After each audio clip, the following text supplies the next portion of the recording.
За 3 хүн гэж байна. 3 хүн гэж. За 3 одоо шүүгчний юу гараад штэ хаа. Тэгээ 3 хүн гэж байна.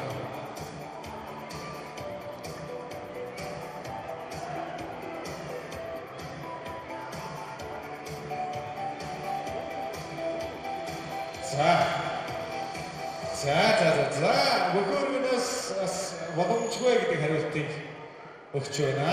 За бид хүний ажлын асуулт төстэй уул нэг 3 сайхан бүжиг энүүхэндээ нэг сайхан байс үжиглээ, диско үжиглээ, шүүгчдэд дүнмөр оруулах хооронд энэ задгаа толгойдоос явчих гэж бодсон чинь за бас агуулгын хамт олныг үтгэх төстэй тэгээд боломжгүй гэдэг саналыг өглөө. За баярлалаа. За тэгвэл ингээ тэгвэл дэргүүс сургалтгээс орон үтэжтэй бүх сайхан өсвөжтэй зориулъя. Хөдлөхгүйгээр дор нэг жоохон бүжгэлчихөө. За тэр яах вэ? За ингээ та бүхэн дэргүүс сургалтгаас орон үтэжтэй өргөн нарыг өнөөдөр хөрөлцсөн бүх сайхан үзэгсэн өсвөжтэй зориулъя.